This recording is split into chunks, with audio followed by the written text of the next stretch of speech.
Pine Ridge Valley, Colorado Territory. Spring of 1876. The mountains stood like silent sentinels over a land torn between two worlds, where the morning mist carried whispers of old grievances and fresh blood. In the settlement of Clearwater Creek, wooden buildings huddled together as if seeking protection from the vast wilderness that stretched beyond their fragile borders. The air tasted of pine sap and uncertainty, thick with the kind of tension that makes men check their rifles twice before stepping outside. Before we jump back in, tell us where you're tuning in from. And if this story touches you, make sure you're subscribed, because tomorrow I've saved something extra special for you. Katherine Mitchell stood at the window of the abandoned Methodist church, her breath fogging the cracked glass as she surveyed what would become either her greatest triumph or her final mistake. The building had been empty for 3 years, ever since the last preacher fled after a Lakota war party passed too close to town. Dust motes danced in the shafts of sunlight that pierced through broken boards, and the floorboards creaked under her boots like old bones settling. But Kate saw something others couldn't. Where they saw ruin, she saw possibility. Where they saw division, she envisioned unity. The year 1876 had already carved its mark in blood across the Western Territories. News of Custer's defeat at Little Bighorn had reached even this remote valley, carried by telegraph lines that hummed with fear and fury. White settlers spoke in hushed, angry tones about savage uprisings, while 3 miles north along Willow Creek, the Lakota encampment mourned their own losses and prepared for the inevitable retaliation that would follow. Between these two worlds stretched an invisible battlefield where hatred had taken root so deep that most believed nothing could ever grow there again. But Katherine Mitchell had not traveled 1,500 miles from Boston to surrender to impossibility. The first time the people of Clearwater Creek laid eyes on Kate Mitchell, she was stepping down from the weekly supply wagon with a leather satchel in one hand and a rolled certificate in the other. Her dark blue dress was practical rather than fashionable, her brown hair pulled back in a simple bun that had somehow survived the 3-day journey from Denver. She was neither beautiful nor plain, but there was something in her green eyes that made people look twice, a steadiness, a determination that seemed too large for her small frame. Thomas Harrison, who owned the general store and served as the unofficial leader of the town council, was the first to approach. He was a big man with calloused hands and a face weathered by years of frontier sun, the kind of person who measured others by their ability to survive rather than their education. When Kate introduced herself as the new schoolteacher, Tom's expression shifted from curiosity to confusion to something approaching alarm. There had been no advertisement for a schoolteacher. The town had discussed the need for one during their monthly meetings, but they had never actually sent for anyone. The children of Clearwater Creek learned what they needed from their parents, or picked up reading from whatever books found their way west. It was an informal arrangement, but it worked well enough for a community where survival took precedence over scholarship. Kate explained that she had heard about their community through her correspondence with the Methodist Mission Board in Denver. The board had been seeking locations where education could take root in the territories, places where knowledge might bridge the gaps between different peoples. She had volunteered to establish a school at her own expense, asking only for the use of the abandoned church building and the opportunity to serve their children. Tom Harrison scratched his beard and studied this strange woman who spoke of education as if it were some kind of medicine the town desperately needed. The other men who had gathered around the wagon shifted uncomfortably. They had seen idealistic Easterners before, people who arrived with grand plans and left within months when reality proved harsher than their dreams. But there was something different about Kate Mitchell. She didn't flinch when a drunk cowhand stumbled too close, didn't gasp when she saw the bullet holes in the saloon's front wall, didn't ask where she might find a hotel when there wasn't one. Instead, she asked practical questions. How many children lived in the area? What ages?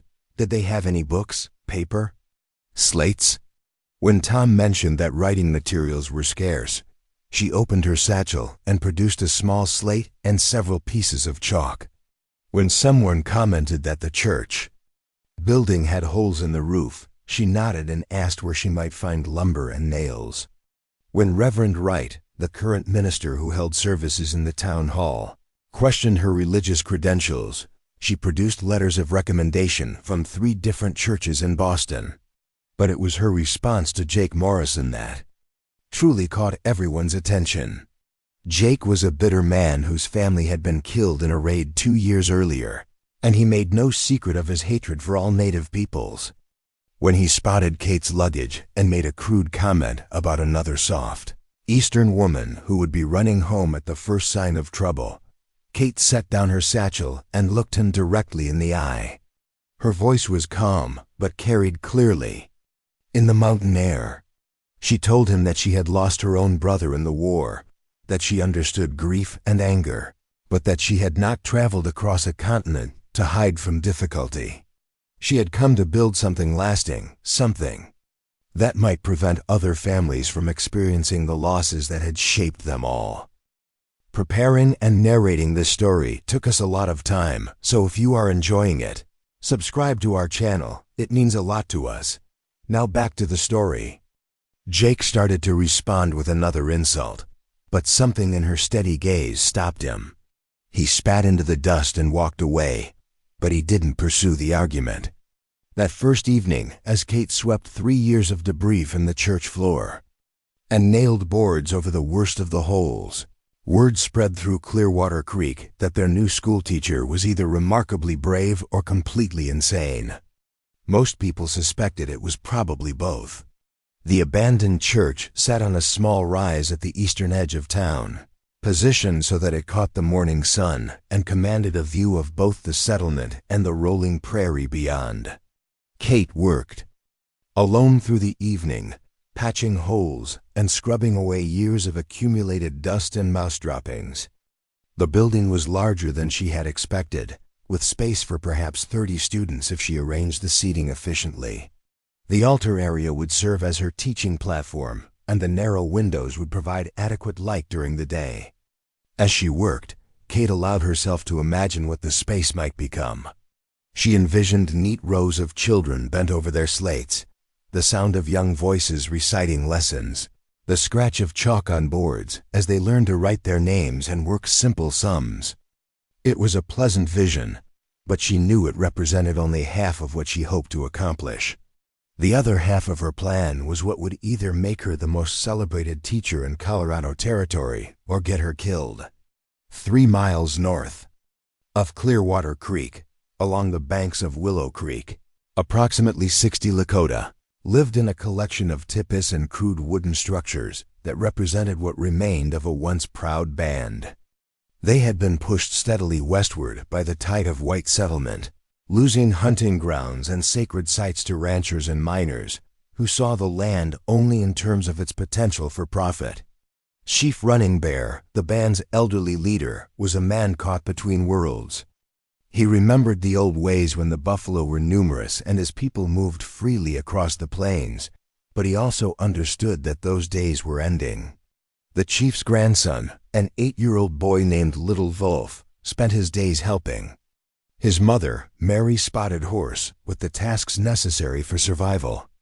The boy's father had been killed in a skirmish with cavalry soldiers the previous year, leaving Mary to raise him alone.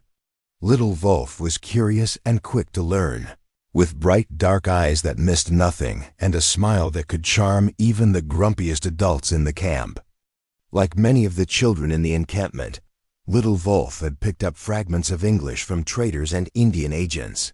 He could count to 20 in the white man's language and recognize several written words, skills that marked him as unusually educated for a native child on the frontier. His grandfather encouraged this learning, believing that understanding the settlers' ways might be crucial for his people's survival. What Chief Running Bear didn't yet know was that 3 miles south, a determined schoolteacher was preparing to offer his grandson an education that would challenge everything both communities believed about the boundaries between their worlds. Kate's second day in Clearwater Creek began before dawn. She had spent the night in a corner of the church, wrapped in blankets and using her satchel as a pillow. It was not comfortable, but it was practical, and Kate Mitchell had learned long ago to value practicality over comfort. She woke to the sound of birds calling from the pine trees and the distant lowing of cattle being driven to pasture. Her first task was to visit every family in the settlement and formally introduce herself as the new teacher. This was both a courtesy and a necessity. She needed to know how many children she would be teaching, assess their current level of education, and gauge the parents' attitudes toward formal schooling. What she discovered during these visits was both encouraging and challenging. There were 17 children of school age in Clearwater Creek, ranging from 5 to 14 years old. Most could recognize a few letters and write their own names, but only 3 could read simple sentences. Mathematics education was even more sparse, with most children learning only the practical arithmetic necessary for measuring, counting livestock, or making change at the store. None had been exposed to geography, history, or science beyond what they observed in their daily lives. The parents' attitudes varied widely. Some, like Dr. William Carter and his wife, were enthusiastic about the prospect of formal education for their twin daughters. Dr. Carter had attended medical school in Chicago and understood the value of learning. Others, like the ranch hands and some of the shopkeepers, were skeptical about the need for book learning when there was so much practical work to be done. A few were openly hostile, viewing education as an unnecessary luxury that would make their children dissatisfied with frontier life. But it was her conversation with Thomas Harrison that proved most revealing. Tom walked with her to the edge of town as she completed her visits, and they stood looking out over the prairie toward the distant mountains. The afternoon sun cast long shadows across the grassland, and a hawk circled high overhead, riding the wind currents with effortless grace. Tom was quiet for a long time before he spoke. When he finally did, his voice carried the weight of hard experience. He told her that Clearwater Creek was a community built on survival, not dreams. Every family had lost something to the wilderness, whether it was loved ones, livestock, or simply the comfortable certainties they had known back east. People here learned to be practical because impracticality could get you killed. But then he surprised her by admitting that he had always regretted his own lack of education. He could read well enough to manage his store's accounts and write simple letters, but he knew there were entire worlds of knowledge that remained closed to him. His own children, he said, deserved better chances than he had been given. If Kate could provide that opportunity, she would have his support. However, Tom also felt obligated to warn her about the deeper currents that ran beneath the surface of community life. The tension with the nearby Lakota band was more serious than it might appear to an outsider. There had been incidents, cattle thefts, and property damage that had people on edge. Jake Morrison's hatred was the most visible example, but he wasn't alone. Many of the settlers viewed all native peoples as potential enemies, and any suggestion of cooperation or friendship was likely to be met with suspicion and anger. Kate listened to Tom's warnings without comment, but inwardly she was already forming her response. She had not come this far to teach only half the children in the valley.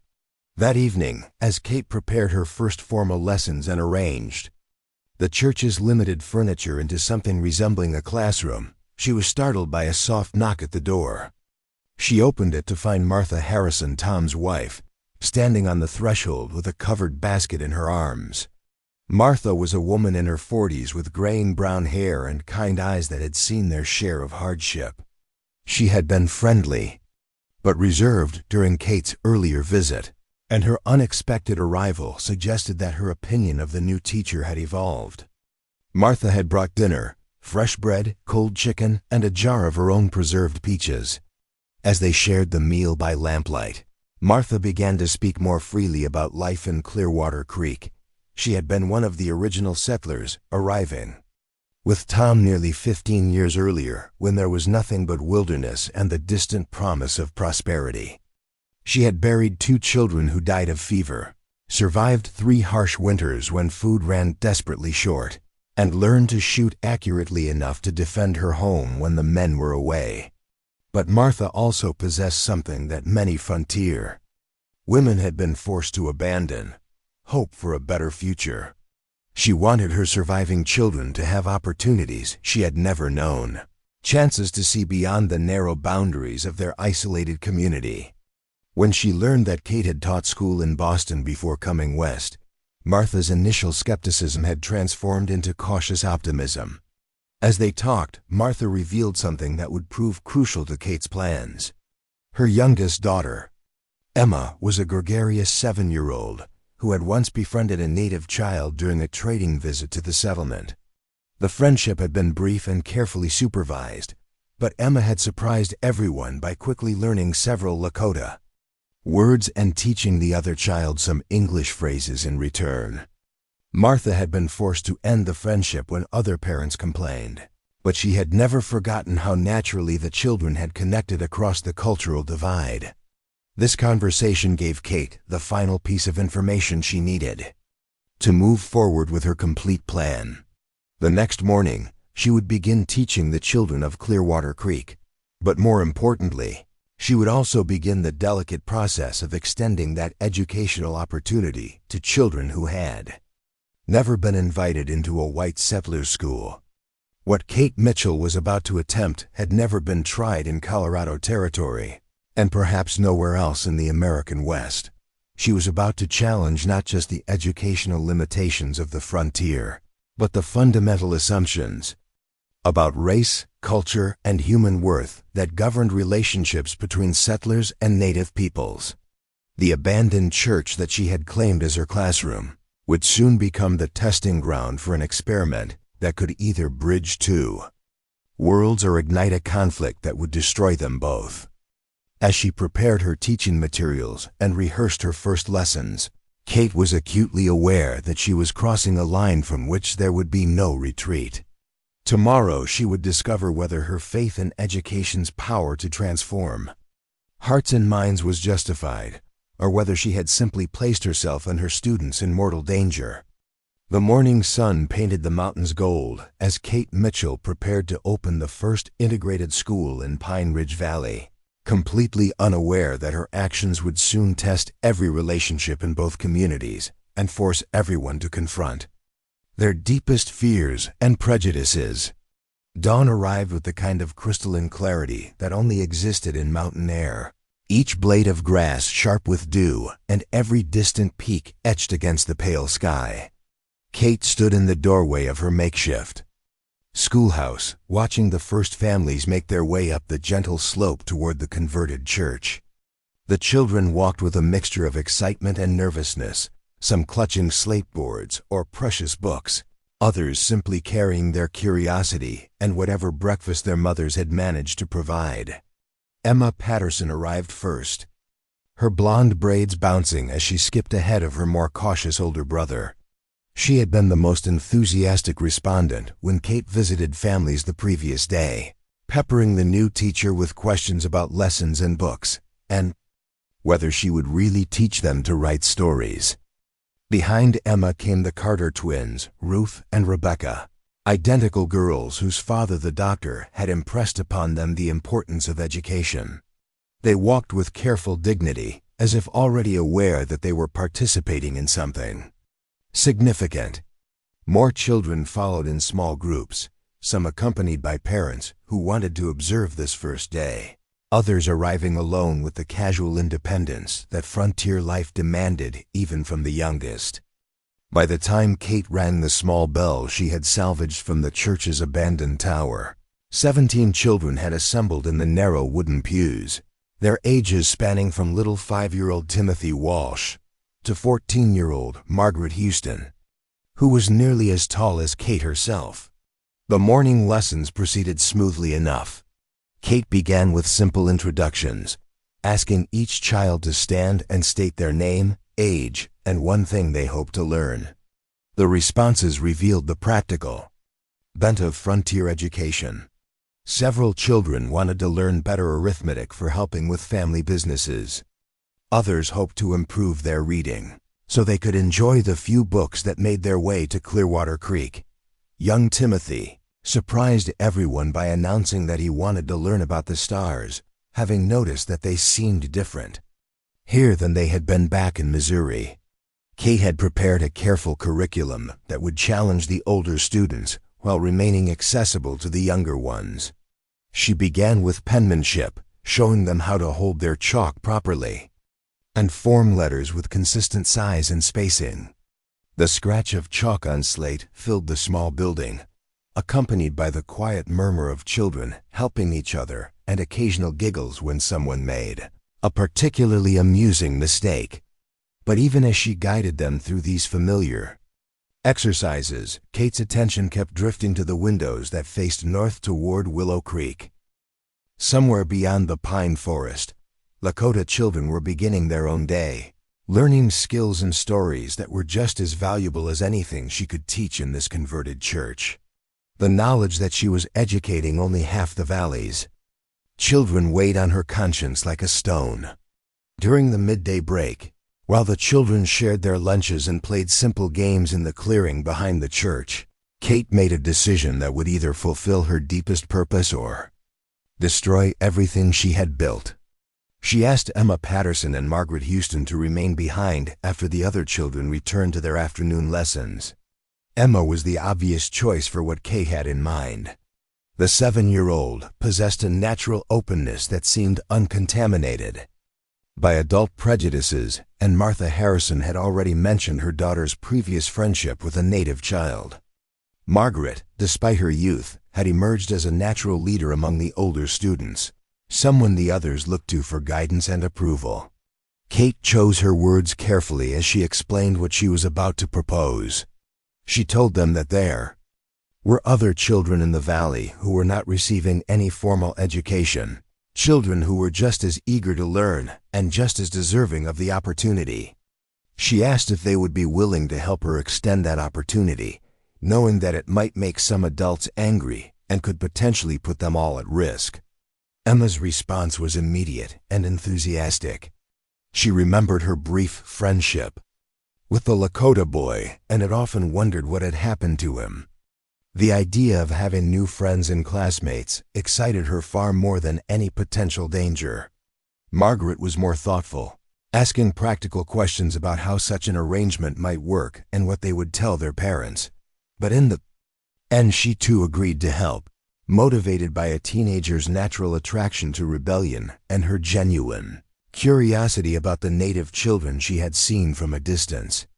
That afternoon, Kate introduced a geography lesson that would serve a dual purpose. Using a hand-drawn map of Pine Ridge Valley, she showed the children how to identify local landmarks and understand their relationship to the wider territory. She pointed out Clearwater Creek, the location of their school, the various ranches and homesteads where they lived. Then, as naturally as if it were simply another feature of the landscape, she indicated the Lakota camp along Willow Creek. The reaction was immediate and mixed. Some children leaned forward with genuine curiosity, having never seen their home depicted in such a systematic way. Others shifted uncomfortably when she mentioned the native encampment, their expressions reflecting the tensions and fears they had absorbed from adult conversations. But Kate pressed on, explaining that understanding their complete environment was essential for anyone who hoped to thrive in Colorado territory. She told them that all successful frontier communities had learned to work with their neighbors, regardless of their backgrounds or cultural differences. She shared stories from her reading about fur trappers who had survived by befriending native guides, about traders who had prospered by treating all their customers with respect, about settlements that had thrived because they found ways to cooperate rather than constantly conflict. As she spoke, Kate watched the children's faces carefully, gauging their reactions and adjusting her approach accordingly. She was not trying to indoctrinate them, but rather to plant seeds of possibility that might grow into acceptance and friendship. The afternoon lesson concluded with each child drawing their own map of the valley. including all the landmarks they could remember. Several of them, she noticed, carefully included both Clearwater Creek and the Lakota camp in their drawings. That evening, as Kate cleaned the schoolhouse and prepared materials for the next day's lessons, she was surprised by another visitor. Dr. William Carter knocked softly on the door, his medical bag in hand and a thoughtful expression on his weathered face. William was one of the few truly educated men in Clearwater Creek, and his opinion carried considerable weight in community discussions. The doctor had come to thank Kate for the attention she was giving to his daughter's education, but their conversation quickly moved to more complex topics. William had served as a military surgeon during the Civil War, an experience that had taught him both the horrors of racial hatred and the fundamental humanity that existed beneath surface differences. He had treated wounded soldiers from both sides of the conflict and had learned to see past uniforms and accents to the shared vulnerability that defined all human experience. More relevant to Kate's current situation, William had also provided medical care to members of the Lakota band on several occasions. When diplomatic situations required neutral intervention, he had been called upon to treat injuries and illnesses in the native camp. These experiences had given him a unique perspective on the relationships between the two communities.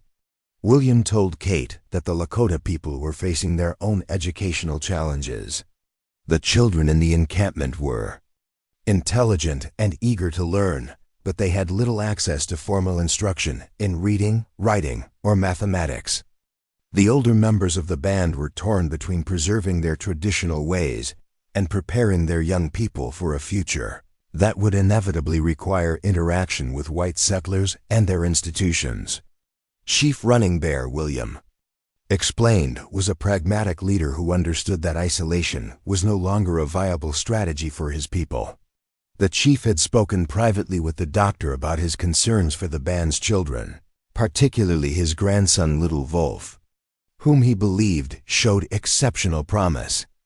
Running Bear wanted the boy to learn English and acquire the skills necessary to navigate the changing world, but he also insisted that any education must respect and preserve Lakota culture and values.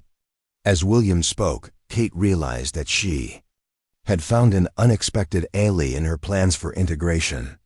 The doctor's medical relationship with both communities gave him a unique credibility that could prove crucial in the delicate negotiations that would be required. When she carefully broached the possibility of including Native children in her school, William did not react with the shock or horror she had expected. Instead, he leaned back in his chair and considered the proposal with the same methodical approach he brought to difficult medical cases. He asked pointed questions about logistics, safety, and community reaction. He wanted to know how she planned to handle language barriers, cultural differences, and the inevitable resistance from parents on both sides. But underlying all his practical concerns was a sense of genuine interest in the possibilities such an experiment might create. William agreed to serve as an intermediary, approaching Chief Running Bear with Kate's proposal and gauging the Lakota leader's response. He would present the opportunity as a medical recommendation, emphasizing the health benefits of education and the importance of preparing children for their future challenges. If the chief proved receptive, William would arrange a private meeting between Kate and the Native leaders to discuss details. That night, Kate lay awake on her improvised bed in the corner of the schoolhouse, staring up at the rafters and listening to the wind move through the pine trees. She was acutely aware that she stood at a crossroads that would define not only her own future, but potentially the future of everyone in Pine Ridge Valley. The easy path would be to continue teaching only the white children, to build a conventional school that would earn community approval and ensure her own safety.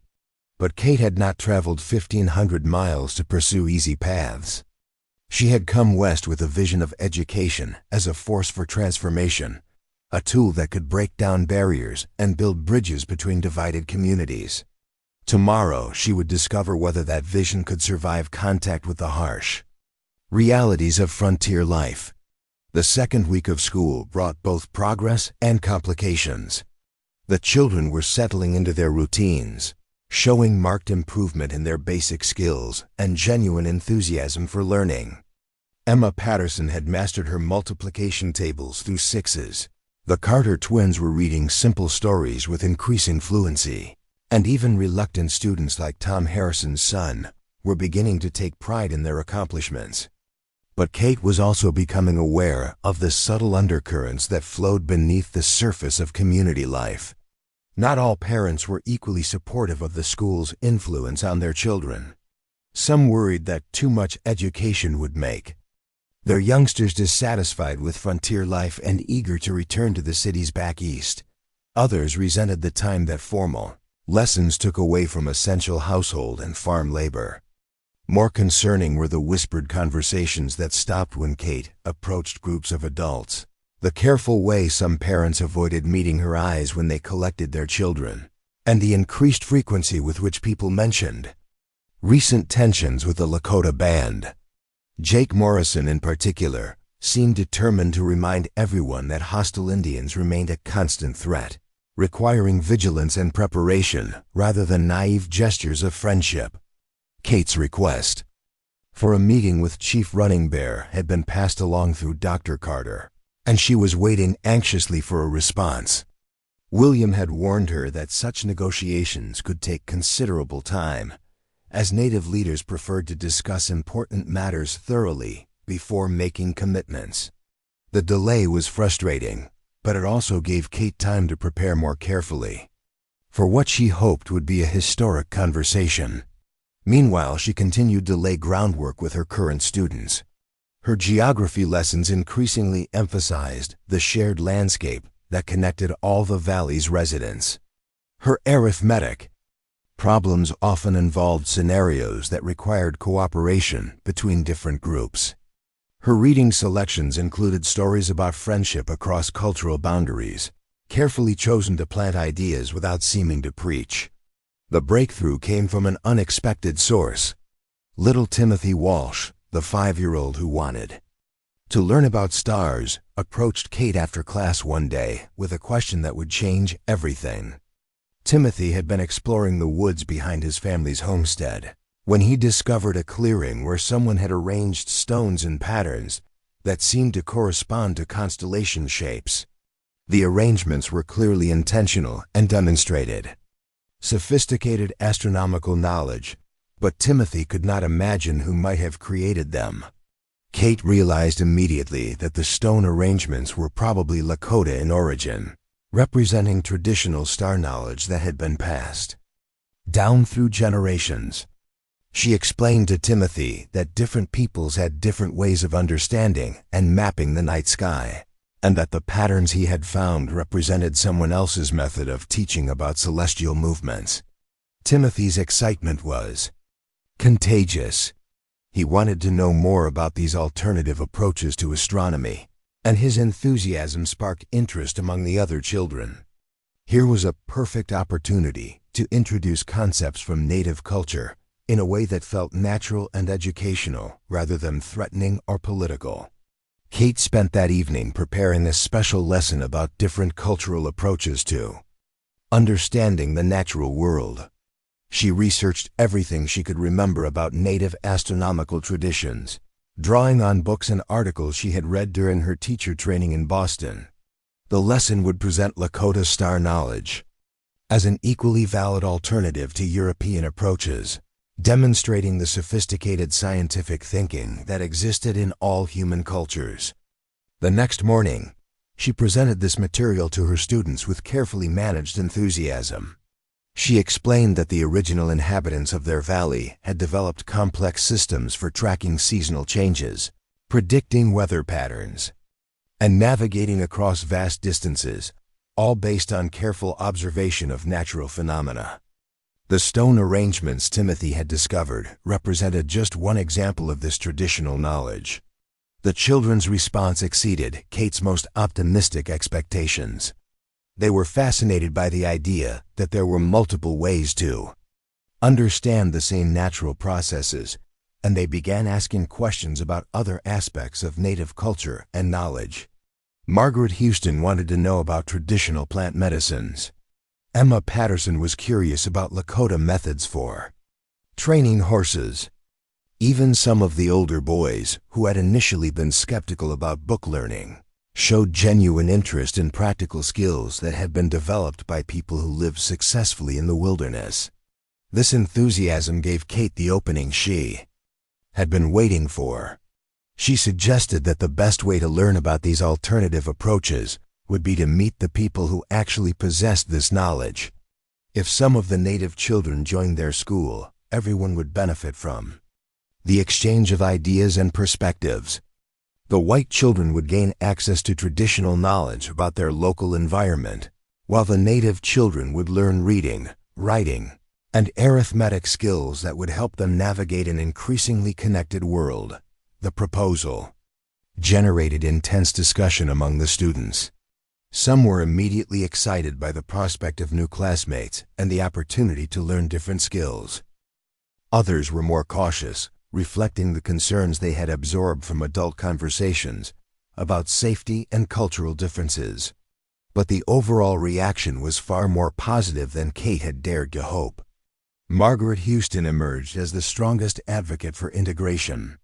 She had been thinking seriously about her own future and had concluded that understanding different peoples and cultures would be essential for anyone who hoped to succeed in the changing West. She volunteered to help convince other students, and even to speak with parents who might have concerns about the proposal. Emma Patterson's support was equally enthusiastic, but more personal. She had never forgotten her brief friendship with the Lakota boy, and was eager for the opportunity to renew that connection. Her natural warmth and infectious excitement began to influence some of the more hesitant children, creating a growing coalition of support for Kate's integration plans. That afternoon brought the news Kate had been awaiting. Dr. Carter arrived at the schoolhouse with a message from Chief Running Bear. The Lakota leader was willing to meet with the white teacher to discuss the possibility of education for his people's children. The meeting would take place the following evening at a neutral location halfway between the two communities, with Dr. Carter serving as translator and mediator. As Kate prepared for this crucial encounter, she was acutely aware that she was about to cross a line that very few white women had ever crossed. She would be entering into formal negotiations with a Native leader, proposing an arrangement that challenged fundamental assumptions about racial separation and cultural boundaries. The success or failure of this meeting would determine whether her vision of integrated education could become reality or would remain simply another impossible dream. The evening was clear and still, with the first stars beginning to appear in the darkening sky. Kate walked through the pine forest toward the appointed meeting place, carrying her teaching materials and her hopes for a future that seemed both inevitable and impossibly distant. Behind her lay the familiar world of Clearwater Creek, with its established patterns of separation and suspicion.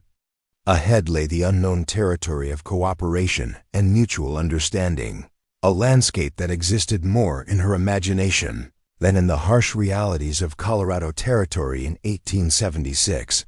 But as she approached the clearing where Chief Running Bear waited, Kate Mitchell carried with her something more powerful than hope or imagination.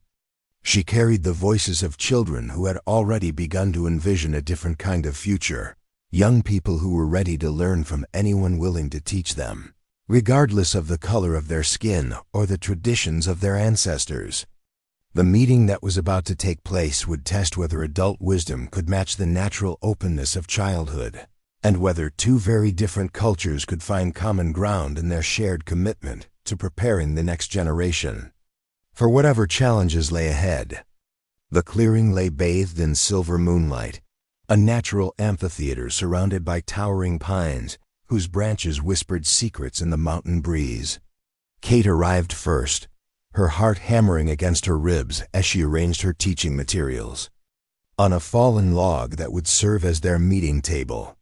The forest around her seemed alive with invisible watchers, though she knew it was merely her own nervousness, amplifying every rustle and crack in the underbrush. Dr. Carter emerged from the shadows shortly after, his familiar presence providing some comfort in the alien landscape. He carried his medical bag, as always, but tonight it seemed more like a talisman than a tool, a symbol of the healing work that had earned him respect in both communities. William's face was grave in the moonlight, and Kate could see the weight of responsibility he felt in arranging this unprecedented meeting. They did not wait long before the forest yielded its most important visitor. Chief Running Bear appeared with the fluid silence of someone who had spent a lifetime moving through wilderness without disturbing its natural rhythms. He was accompanied by two other men, including one Kate recognized as the band's war chief, a younger man whose scarred hands and watchful eyes spoke of recent conflicts. The chief himself was tall and dignified, his weathered face marked by deep lines that could have been carved by either laughter or sorrow. The Lakota leader studied Kate with the same careful attention she had seen frontier ranchers give to horses they were considering for purchase. His dark eyes took in her practical dress, her confident posture, the teaching materials she had brought to demonstrate her seriousness. When he finally spoke, his English was accented but clear, suggesting years of interaction with traders and government officials. Running Bear began with formal pleasantries, acknowledging Dr. Carter's role as intermediary and expressing polite interest in Kate's presence in their valley. But beneath the diplomatic language, she could sense him evaluating her character and intentions. This was not a man who made decisions quickly or without careful consideration of all possible consequences.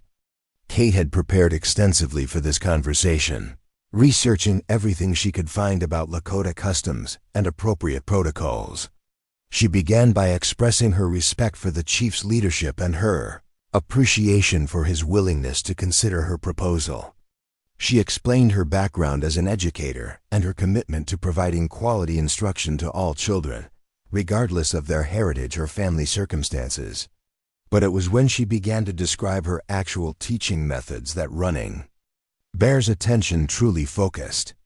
Kate spoke about her integrated approach to education, how she combined practical skills with academic learning, how she used local examples and real-world problems to make abstract concepts meaningful to young minds. She described Timothy's discovery of the stone star maps and how she had used that finding to introduce her students to alternative ways of understanding the natural world. The chief's reaction to this part of her presentation was immediate and unmistakable. His posture straightened, and for the first time, genuine interest flickered in his eyes. He asked detailed questions about her students' response to learning about Lakota astronomical knowledge. When Kate described their enthusiasm and curiosity, Running Bear exchanged meaningful glances with his companions. Dr. Carter translated as the chief began to speak more freely about his own concerns for the education of Lakota children.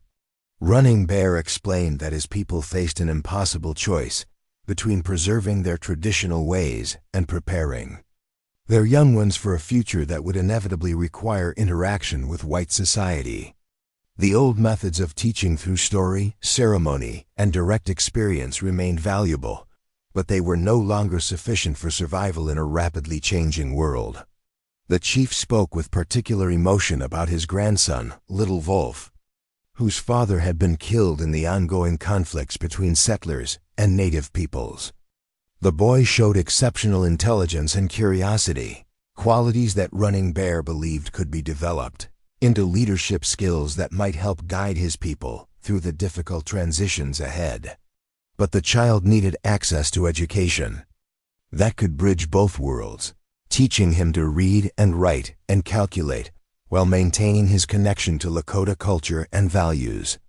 Kate listened intently as Dr. Carter translated the chief's words, recognizing in them the same concerns that motivated parents in Clearwater Creek. Every adult wanted their children to have better opportunities than they had known, but they also feared losing them to influences that might pull them away from family and community. The challenge was finding educational approaches that honored both aspirations. When Running Bear finished speaking, Kate took a deep breath and presented her vision of truly integrated education. She described a school where children from both communities would learn together, where Lakota knowledge of plants, animals, and natural phenomena would be taught alongside reading, writing, and arithmetic. She envisioned students sharing languages, with white children learning basic Lakota words, while Native children improved their English skills. Most importantly, she emphasized that such an arrangement would benefit everyone involved. White children would gain practical knowledge about survival and success in the mountain environment, while Native children would acquire the formal skills necessary for dealing with government officials, traders, and other representatives of the expanding American society. Both groups would develop the kind of cultural understanding that could prevent future conflicts and create opportunities for cooperation. The chief considered this proposal in thoughtful silence, occasionally conferring quietly with his companions in their own language. Kate watched their faces carefully, trying to read the complex emotions that played across their features. She understood that she was asking them to take enormous risks, trusting their most precious possessions, their children, to an educational experiment that had never been attempted. Finally, Running Bear spoke directly to Kate in careful English, his words carrying the weight of a decision that would affect multiple generations. He told her that he had been praying for guidance about his people's future, seeking wisdom about how to prepare the children for challenges that even he could not fully comprehend. Her proposal offered possibilities he had not previously considered, ways of honoring both tradition and necessity. But the chief also expressed serious concerns about safety and community reaction. He had heard about the tensions in Clearwater Creek, the resentment that some settlers felt toward all Native peoples. If Lakota children attended Kate's school, they might become targets for violence or harassment. Even worse, the entire band might face retaliation from angry whites who viewed integration as a threat to their own security. Kate acknowledged these risks honestly, admitting that she could not guarantee the safety of any children who participated in her experimental program. But she also pointed out that isolation offered no real protection either.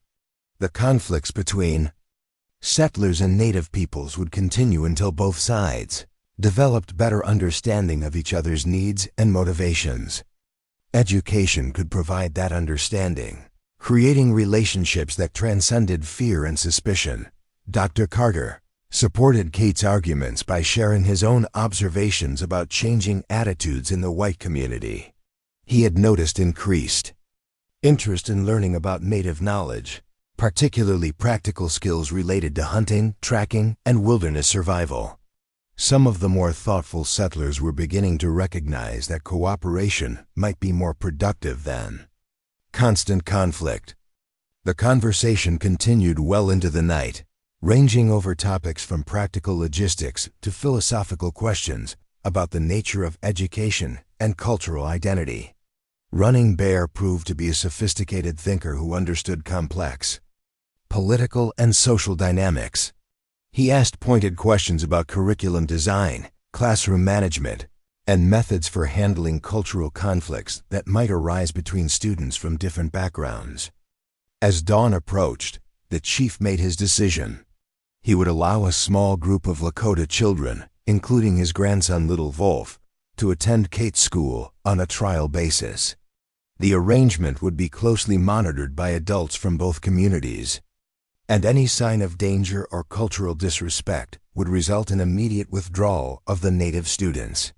But Running Bear also insisted on conditions that would protect his people's interests. Lakota children would be free to return to their own community whenever traditional ceremonies or seasonal activities required their participation. They would not be forced to abandon their native language or cultural practices in favor of white customs. And if the arrangement proved successful, he expected reciprocal opportunities for white children to learn from Lakota teachers and elders. Kate agreed to all these conditions without hesitation. recognizing them as reasonable safeguards that would actually strengthen her educational program. The meeting concluded with a formal agreement that both sides would prepare their communities for this unprecedented experiment in integrated education. As the sun rose over the pine forest, Kate walked back toward Clearwater Creek with a sense of triumph tempered by anxiety. She had achieved something that most people would have considered impossible, securing cooperation from a Native leader for an educational program that challenged fundamental assumptions about racial separation. But she also understood that the real work was just beginning. The next several days would test whether the goodwill expressed in a moonlit forest clearing could survive the harsh light of community scrutiny. Kate would need to prepare her current students for the arrival of Native classmates, while also convincing skeptical parents that integration served their children's best interests. Meanwhile, Chief Running Bear faced the equally challenging task of persuading Lakota parents to trust their most precious possessions to a white teacher's experimental program. Kate spent the morning after her meeting with Running Bear preparing carefully for the conversations that would determine her school's future. She understood that the integration experiment would succeed or fail based on her ability to present it as a practical benefit rather than an idealistic gesture. Frontier communities had little patience for abstract principles, but they respected arrangements that provided concrete advantages for their children. Her first priority was securing support from the families whose children had already emerged as leaders in the classroom. Margaret Houston's maturity and influence made her endorsement particularly valuable, while Emma Patterson's infectious enthusiasm could help overcome initial resistance from younger students and their parents. Kate also needed to maintain the backing of allies like Dr. Carter and Tom Harrison, whose opinions carried weight in community discussions. The challenge was presenting integration in terms that addressed legitimate parental concerns while downplaying the political and social implications that might trigger defensive reactions. Kate decided to emphasize the practical educational benefits, particularly the opportunity for white children to learn valuable survival skills from young people who had grown up in the wilderness. She began with a visit to the Harrison household, where Tom and Martha were tending their general store while their children helped with inventory. Kate found them in a receptive mood, having already observed significant improvements in their son's academic performance since school began. When she explained her integration plans, emphasizing the mutual learning opportunities and the practical knowledge that Native children could share, both parents responded with cautious interest. Tom's primary concern was safety, both for his own children and for any Native students who might attend the school. He had seen too many situations where good intentions had been overwhelmed by fear and misunderstanding, leading to violence that harmed everyone involved. Kate addressed these concerns by outlining the gradual implementation she had planned, starting with just a few Native students who would be carefully introduced to the existing school community. Martha's questions focused more on the educational benefits Kate claimed would result from integration. She wanted specific examples of what her children might learn from interacting with Native students, and how such knowledge would help them succeed in their future lives. Kate described traditional plant medicines, advanced tracking techniques, sophisticated weather prediction methods, and other practical skills that could prove invaluable for anyone living in the mountain environment. By the end of their conversation, both Harrisons had agreed to support the integration experiment, though they insisted on the right to withdraw their children if problems developed. Tom also volunteered to help Kate navigate the political challenges she would face from less supportive community members, offering his influence as a respected business owner and informal community leader. Kate's next visit was to Dr. Carter's home, where she found the physician treating a rancher who had suffered a severe cut while repairing fence posts. As she waited for the medical procedure to conclude, Kate observed William's calm professionalism and the obvious respect his patient showed for his expertise. It reinforced her appreciation for the doctor's unique position as someone trusted by people from all segments of the community. When they finally had an opportunity to talk privately, Dr. Carter shared his own observations about community attitudes toward Native peoples. He had been listening carefully to conversations in his medical practice and at community gatherings, trying to gauge how people might respond to news of integrated education. His assessment was mixed but not entirely discouraging. The doctor explained that many settlers harbored genuine fear of Native peoples, based on personal experiences with raids, thefts, and violence. These fears were not entirely irrational, given the recent history of conflict in the region. But William had also noticed a growing recognition that peaceful coexistence might be preferable to constant vigilance and occasional warfare. More encouraging was his observation that children in the community showed much less prejudice than their parents. Young people who had grown up on the frontier often displayed a practical acceptance of diversity that reflected their daily experience with people from different backgrounds.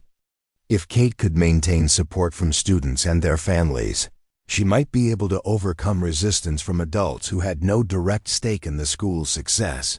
Dr. Carter also provided Kate with crucial information about the Lakota communities. Internal discussions regarding integration. Through his medical contacts, he had learned that Chief Running Bear was facing some opposition from band members who viewed any cooperation with whites as dangerous collaboration. The chief's decision to allow children to attend Kate's school had been controversial, requiring him to use considerable political capital to secure agreement. This information helped Kate understand the pressures that Running Bear was managing, and it reinforced her determination to ensure that the integration experiment succeeded. Failure would not only end her own educational project, but also undermine the chief's leadership and potentially strengthen the voices calling for complete separation between the two communities. The conversation with Dr. Carter also revealed some practical details about the Native children who would be joining her school. In addition to Little Wolf, Running Bear had selected 2 other students, a 9-year-old girl named Singing Bird, whose mother was one of the band's most skilled healers, and an 11-year-old boy called Swift Fox, who had demonstrated exceptional ability with horses and other animals. These children represented carefully chosen ambassadors who could showcase the best qualities of Lakota youth while also benefiting maximally from formal education. Little Wolf's quick intelligence and natural leadership would help him serve as a bridge between the 2 student populations. Singing Bird's knowledge of traditional medicine could complement Dr. Carter's scientific approach, providing valuable learning opportunities for white children interested in healing arts. Swift Fox's animal handling skills would be particularly impressive to frontier children whose families depended on livestock for their survival. Kate spent the remainder of the day visiting other families, testing reactions to her integration plans and building coalitions of support. The responses varied considerably, reflecting the complex attitudes that existed within the settler community. Some parents were immediately enthusiastic, recognizing the unique educational opportunities that integration would provide for their children. Others were cautiously supportive, willing to trust Kate's judgment while reserving the right to change their minds if problems developed. But Kate also encountered serious opposition from families who viewed any cooperation with Native peoples as dangerous weakness. Jake Morrison, whose hatred of all Indians remained as strong as ever, made it clear that he would actively oppose any integration efforts. Mrs. Helen Foster, the wealthy rancher's wife who wielded considerable social influence, expressed concern that mixing children from different races would create confusion about proper social boundaries. These negative reactions were troubling but not unexpected. Kate had always known that some community members would resist integration regardless of its educational benefits. Her strategy was to build enough support from moderate families that opposition voices would be marginalized. unable to generate the community-wide resistance that could shut down her school entirely. The most encouraging response came from the children themselves. When Kate carefully broached the subject during the next day's lessons, her students reacted with excitement and curiosity rather than fear or hostility. They peppered her with questions about the native children who would be joining their classes, wanting to know what they looked like, what languages they spoke, and what special knowledge they might share. Margaret Houston immediately volunteered to help the new students adjust to classroom routines and academic expectations. Emma Patterson asked if she would be able to renew her friendship with the Lakota boy she had met years earlier, not knowing that little Wolf was indeed one of the children selected to attend school. Even some of the older boys, who had initially been skeptical about book learning, showed genuine interest in meeting young people who possessed advanced wilderness skills. This positive reaction from students provided Kate with powerful ammunition for her discussions with reluctant parents. She could honestly report that the children showed no fear or prejudice about integration, and that they were eager for the learning opportunities it would provide. In a community where children's welfare was the highest priority, such evidence carried considerable weight. The week following Kate's meeting with Chief Running Bear passed in a whirlwind of preparation and anticipation. She worked to ready her classroom for additional students, securing extra slates, books, and other supplies from the limited resources available in Clearwater Creek. She also spent considerable time developing lesson plans that would accommodate the different educational backgrounds and learning styles represented by Native and white children. More challenging was the delicate work of managing community expectations and addressing concerns that threatened to undermine the integration experiment before it could begin. Kate found herself serving as diplomat, educator, and social worker simultaneously, roles for which her teacher training had not fully prepared her, but which she embraced with characteristic determination. The announcement that Native children would soon be attending the school created intense discussion throughout Clearwater Creek. Some families who had previously been neutral about Kate's educational program suddenly developed strong opinions, either supporting integration as a progressive step or opposing it as a dangerous experiment. The community's informal networks of communication buzzed with speculation, rumor, and debate. Through all of these developments, Kate maintained her focus on the fundamental goal that had brought her west, providing the best possible education for all children in Pine Ridge Valley. She understood that the integration experiment represented far more than an educational innovation. It was a test of whether two cultures could find common ground, whether fear could be overcome by understanding, and whether the next generation could build bridges that their parents had been unable or unwilling to construct. As the day approached for the arrival of Little Wolf, Singing Bird, and Swift Fox, Kate felt the weight of history pressing down on her shoulders. She was about to attempt something that had never been tried in Colorado territory, an experiment that would either demonstrate the possibility of peaceful coexistence or provide ammunition for those who argued that separation was the only viable option. But when she looked into the eager faces of her current students, when she saw their excitement about meeting new classmates and learning new skills, Kate drew strength from the natural openness of childhood. If adults had created the barriers that divided their communities, perhaps children could point the way toward tearing them down. The morning arrived crisp and clear, with frost painting delicate patterns on the schoolhouse windows and the scent of pine needles sharp in the mountain air. Kate stood at the doorway of her converted church, watching the familiar procession of white children making their way up the gentle slope, their breath visible in small puffs as they chattered excitedly about the day ahead. But this morning was different from all the others that had come before, because today 3 new students would join their ranks, carrying with them the hopes and fears of 2 entire communities. Emma Patterson arrived early as always, practically bouncing with anticipation as she clutched her slate and shooting eager glances toward the forest path that led From Willow Creek, Margaret Houston walked with measured dignity, but Kate could see the curiosity burning in her eyes as she surveyed the classroom arrangements that had been modified to accommodate additional students. The other children displayed varying degrees of excitement and nervousness, their reactions reflecting the complex conversations that had been taking place around dinner tables throughout Clearwater Creek. At precisely 9 o'clock, 3 figures emerged from the pine forest, walking with the quiet confidence that marked those who had grown up learning to move silently through wilderness. Little Wolf led the small group, his dark hair braided with small feathers and his clothing a practical mixture of traditional and adapted elements. Behind him came Singing Bird, her movements graceful despite her obvious nervousness, and Swift Fox, whose alert eyes cataloged every detail of the settlement as they approached the school building.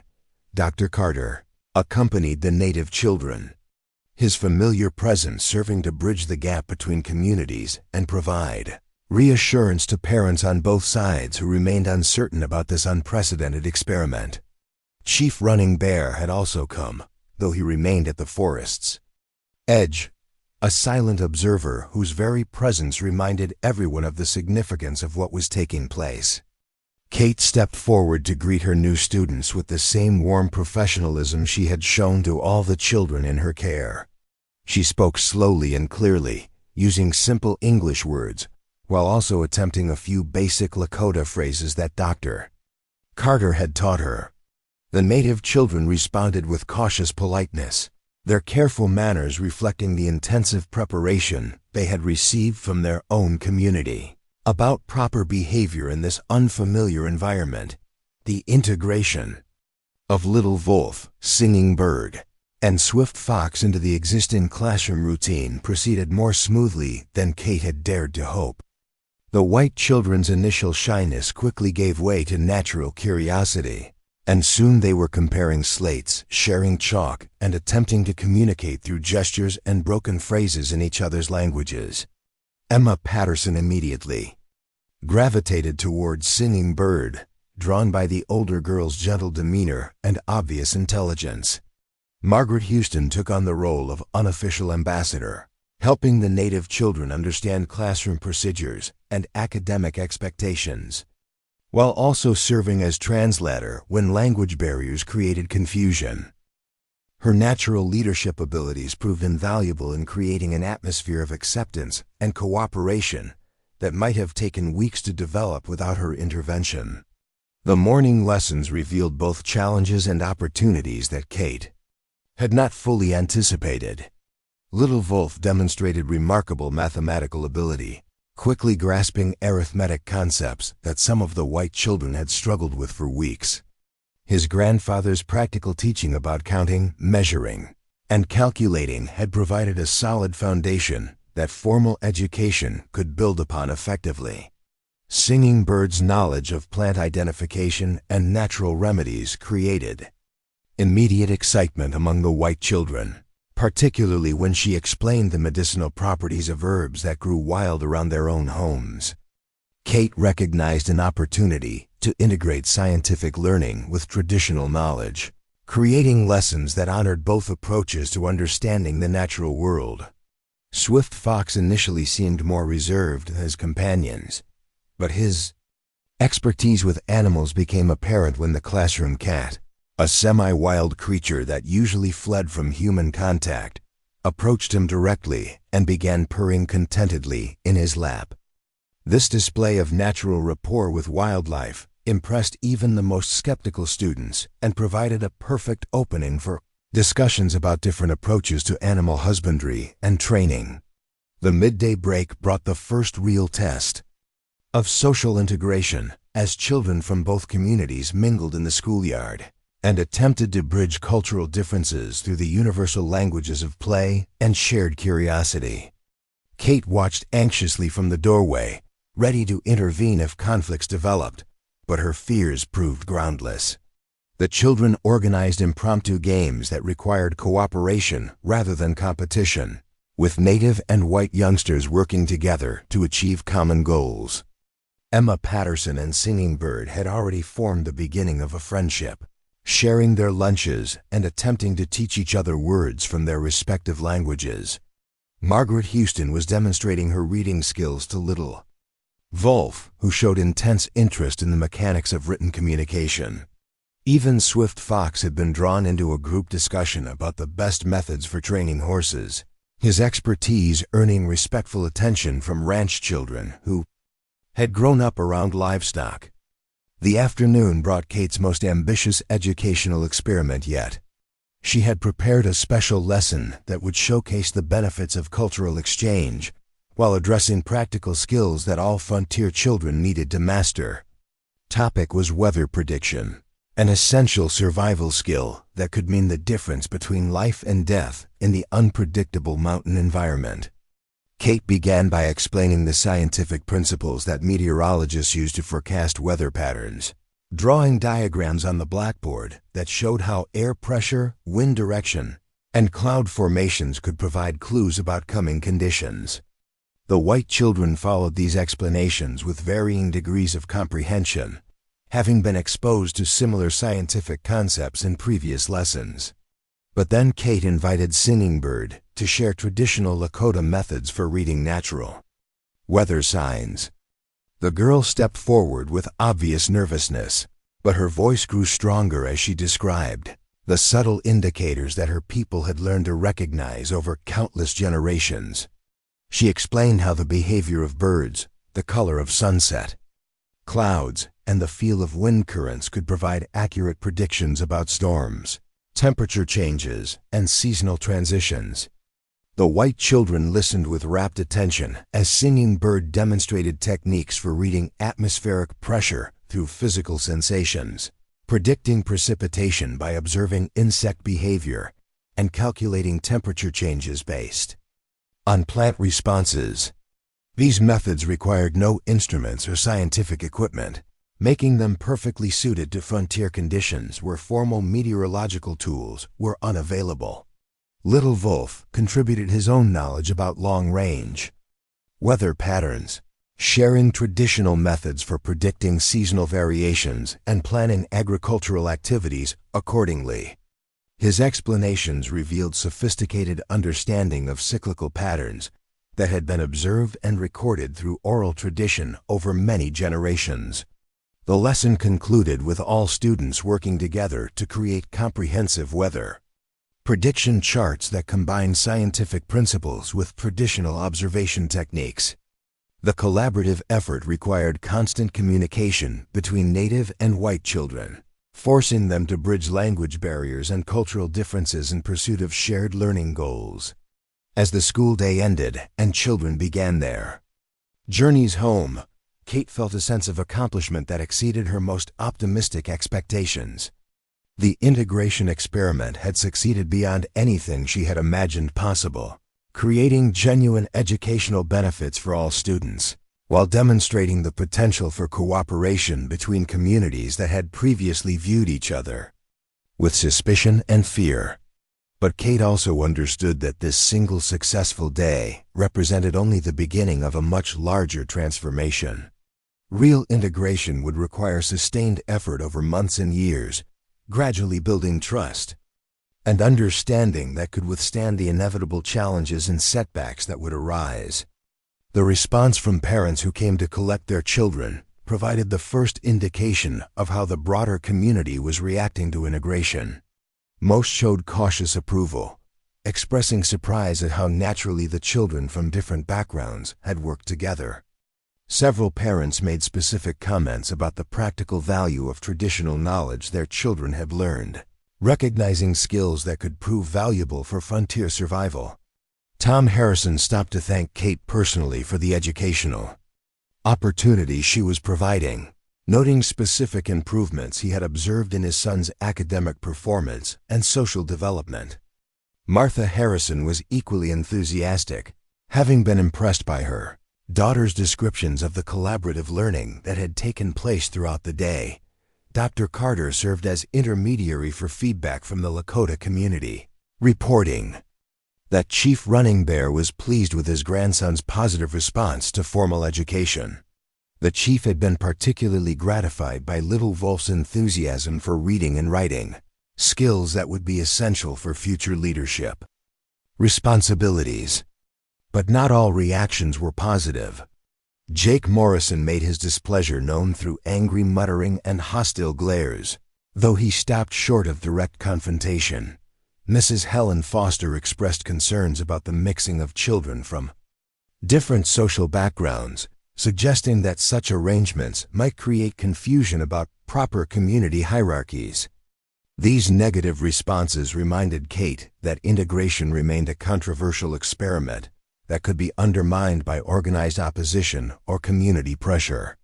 She would need to continue building support among moderate families while demonstrating concrete benefits that made the program too valuable to abandon. The weeks that followed established a pattern of gradual but steady progress toward genuine integration. The native children adapted quickly to classroom routines and academic expectations, while their presence enriched the educational experience for all students. Language barriers diminished as both groups acquired basic vocabulary in each other's tongues, creating a bilingual environment that prepared everyone for future interactions across cultural boundaries. Academic achievement improved dramatically for students from both communities. The native children's traditional knowledge complemented formal instruction in ways that made abstract concepts more meaningful and memorable. Meanwhile, their exposure to reading, writing, and arithmetic opened new possibilities for future advancement that had previously been unavailable to young people in the Lakota band. The white children benefited equally from cultural exchange, acquiring practical skills that their own educational background had not provided. They learned advanced techniques for tracking animals, identifying edible and medicinal plants, predicting weather patterns, and navigating in wilderness conditions. These abilities would prove invaluable for anyone planning to make their life on the frontier. More importantly, both groups of children were developing personal relationships that transcended the racial and cultural divisions that had historically separated their communities. Emma Patterson and Singing Bird had become inseparable friends, spending time together outside of school and teaching each other aspects of their respective cultures. Margaret Houston had taken little Wolf under her wing, helping him improve his English while learning from his sophisticated mathematical abilities. Even Swift Fox, who had initially been the most reserved of the native students, had found his place in the integrated classroom community. His expertise with animals had earned him respect from ranch children, while his gentle nature had made him popular with younger students who sought his help with various problems. These developing friendships began to influence adult attitudes. In both communities, parents who had been skeptical about integration found it difficult to maintain their opposition when their own children spoke enthusiastically about their native classmates. Stories of collaborative learning and mutual assistance gradually replaced fearful speculation about cultural conflicts and social disruption. The transformation was not limited to the school environment. Children from both communities began visiting each other's homes, sharing meals, and learning about different family traditions. Native children taught white families traditional crafts and survival techniques, while their counterparts shared books, games, and other aspects of settler culture. These exchanges created opportunities for adult interaction that had not existed previously. Parents who came to collect their children often lingered to observe integrated activities, gradually becoming more comfortable with cross-cultural communication. Dr. Carter facilitated some of these interactions, serving as translator and cultural interpreter when language barriers created confusion. Chief Running Bear began making regular visits to the school, observing his grandson's progress and evaluating the effectiveness of formal education. His presence initially made some white parents nervous, but his dignified demeanor and obvious intelligence gradually earned their respect.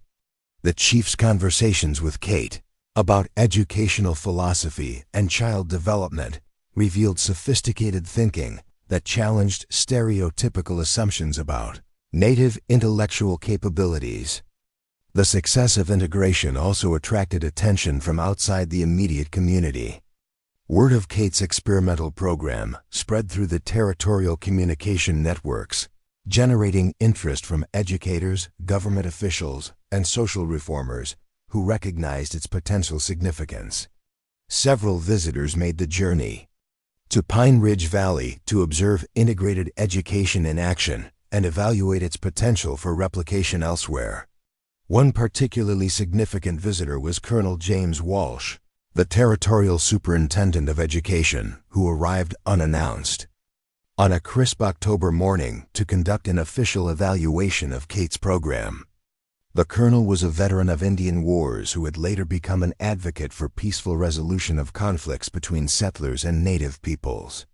His assessment of integrated education would carry considerable weight with territorial authorities, who were grappling with similar challenges throughout the region. Colonel Walsh spent 3 days observing classroom activities, interviewing students and parents, and evaluating the academic progress that had been achieved since integration began. His conclusion was unequivocally positive, describing Kate's program as a model that should be studied and potentially replicated in other frontier communities facing similar demographic challenges. The colonel's report to territorial authorities praised the practical benefits of cultural exchange, noting significant improvements in student achievement and community relations. He recommended official support for integrated education programs, including funding for additional teachers and educational materials that would be necessary for expansion to other locations. This official endorsement provided Kate with powerful validation for her educational philosophy and methodology. It also offered protection against local opposition that might threaten the program's continuation, establishing territorial backing that would be difficult for community opponents to overcome. As winter approached Pine Ridge Valley, the integrated school had become an established institution that both communities had learned to value and support. The children who had started the year as strangers separated by cultural barriers had developed into a cohesive learning community that exemplified the possibilities of peaceful cooperation. Kate stood in the doorway of her schoolhouse on a snowy December morning, watching her students work together on a collaborative project that required contributions from multiple cultural perspectives. Little Wolf was teaching arithmetic to younger white children, using traditional counting methods that made mathematical concepts more accessible. Singing Bird was demonstrating plant identification techniques to a mixed group of students who were preparing a comprehensive guide to local flora. The transformation that had taken place exceeded anything Kate had imagined when she first arrived in Clearwater Creek with her vision of integrated education. She had succeeded in creating not just a school, but a bridge between communities that had previously viewed each other as enemies. The children in her care were growing up with understanding and respect for cultural diversity that would influence their attitudes and actions for the rest of their lives.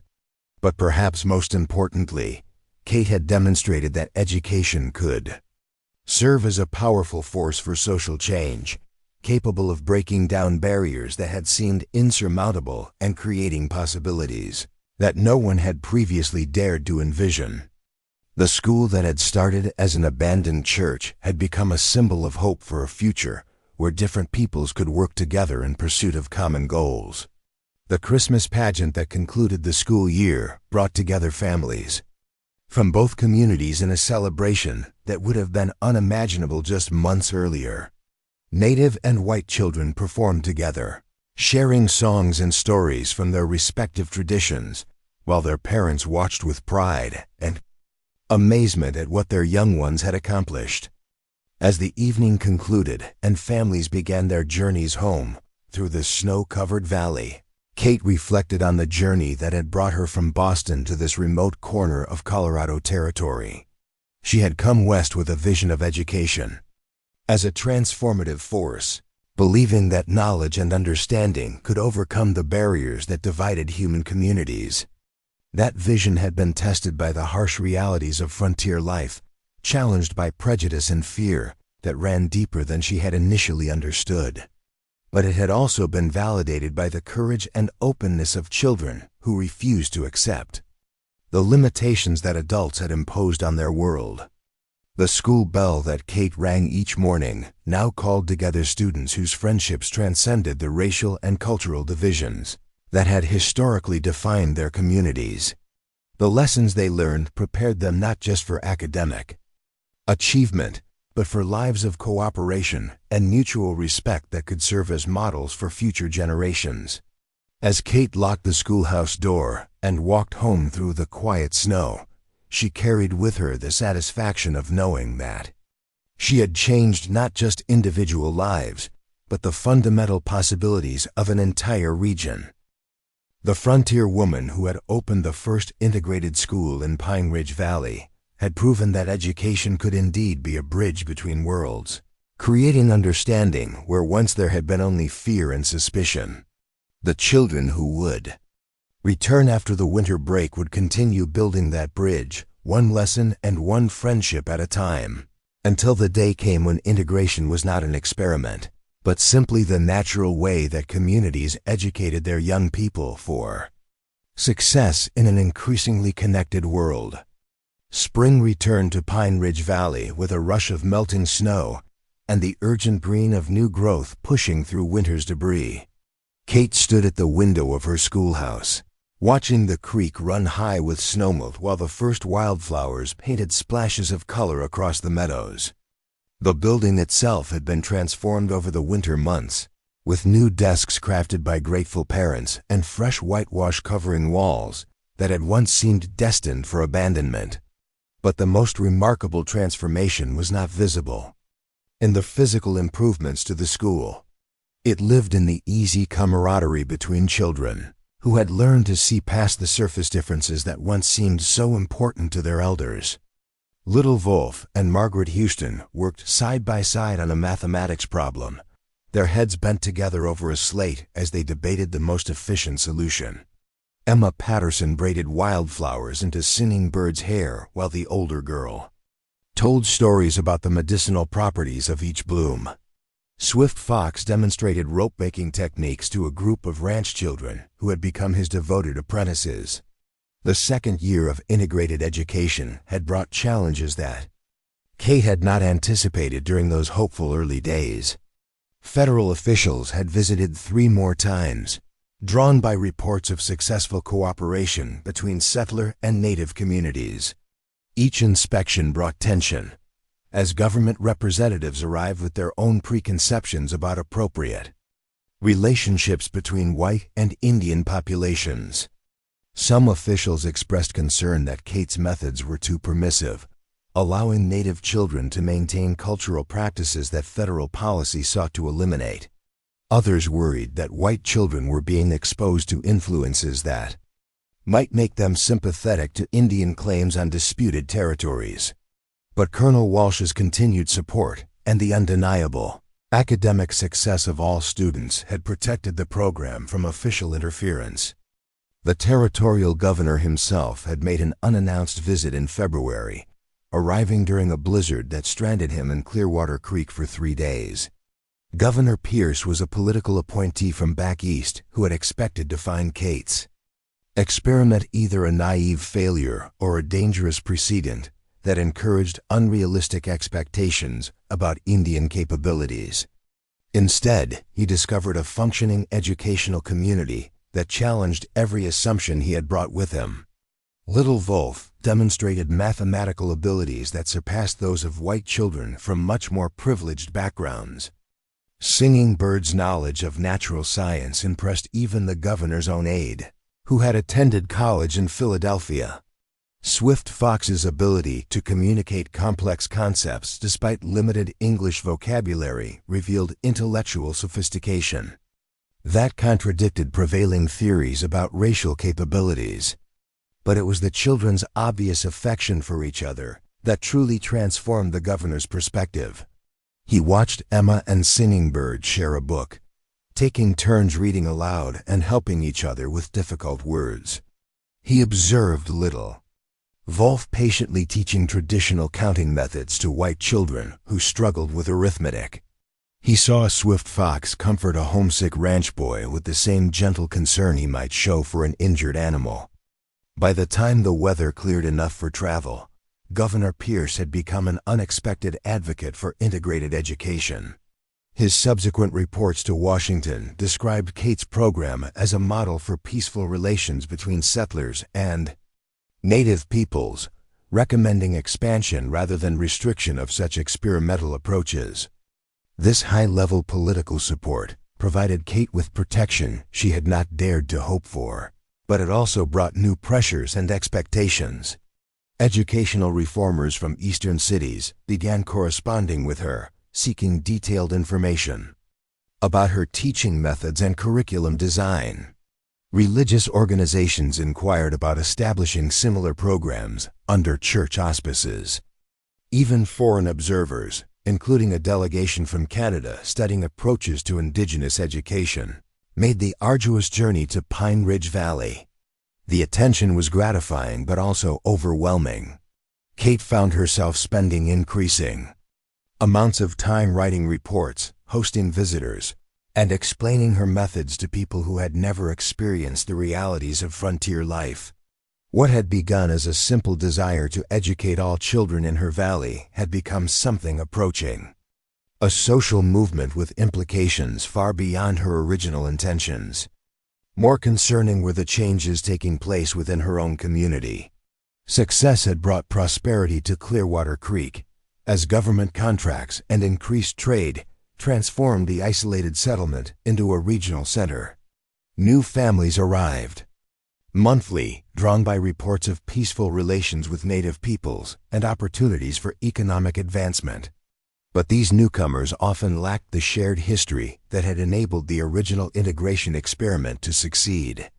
They had not witnessed the gradual building of trust between communities, had not seen their own children benefit from cultural exchange.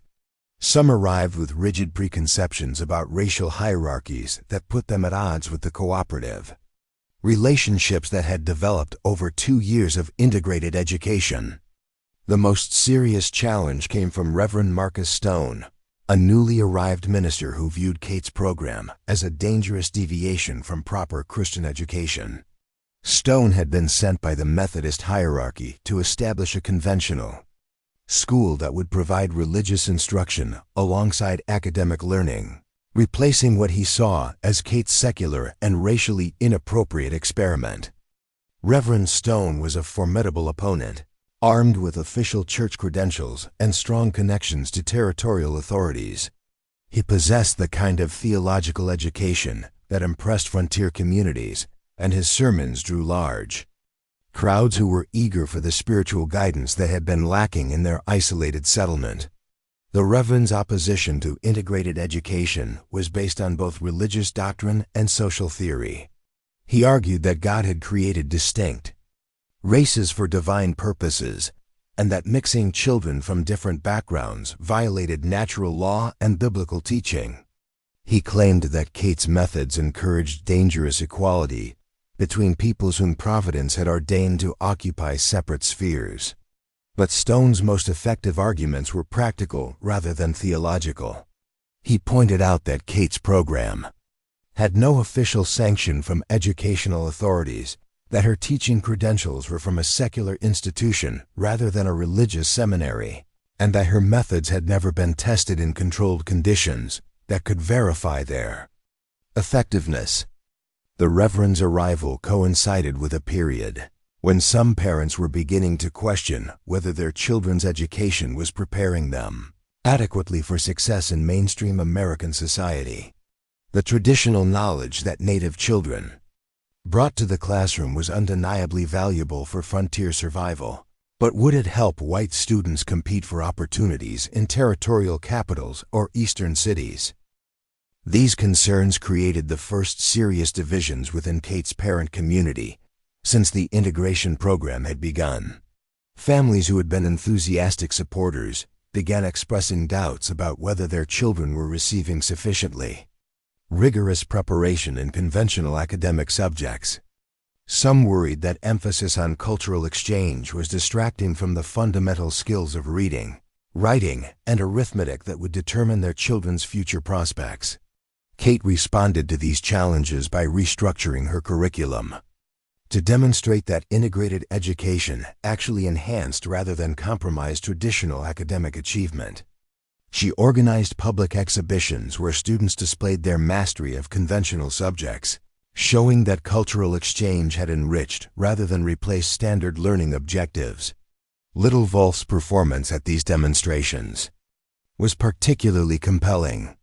The young Lakota student could now read English literature with sophisticated comprehension, solve complex mathematical problems using multiple approaches, and discuss historical events with nuanced understanding of different perspectives. His academic achievements provided powerful evidence that Native children were capable of excelling any educational environment when given appropriate opportunities. Singing Bird's contributions to natural science education had become legendary. Throughout the territory, her integration of traditional plant knowledge with formal botanical study had created learning opportunities that no conventional curriculum could match. Students who learned from her could identify, classify, and utilize local flora with expertise that impressed visiting scientists and government surveyors. Swift Fox had developed into an accomplished translator and cultural interpreter, helping new Native students adjust to classroom expectations while maintaining their connections to traditional ways. His bilingual abilities and cross-cultural understanding made him an invaluable bridge between communities that still struggled to communicate effectively across linguistic and cultural barriers.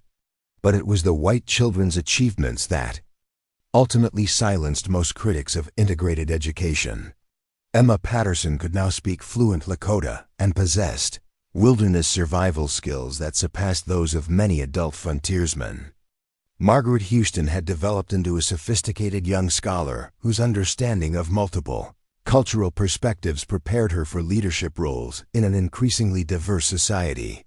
The academic success of all students provided Kate with irrefutable evidence that her methods produced superior results compared to conventional segregated education. Standardized tests administered by territorial authorities showed that children from the integrated program consistently outperformed peers from traditional schools in reading, mathematics, and general knowledge. But the most powerful testimony came from the children themselves. When critics questioned the wisdom of racial mixing in educational settings, students responded with passionate defenses of their integrated community. They spoke eloquently about the benefits of learning from classmates with different backgrounds, the richness of cultural exchange, and the friendships that had enriched their lives beyond measure. Emma Patterson's testimony before a territorial education commission became legendary throughout Colorado. When asked whether she would prefer attending a conventional school with only white children, the now 9-year-old responded with dignity. Beyond her years, she explained that such an education would leave her ignorant of knowledge that might save her life in wilderness conditions, deprived of friendships that brought joy to her daily existence, and unprepared for a future that would inevitably require cooperation across cultural boundaries.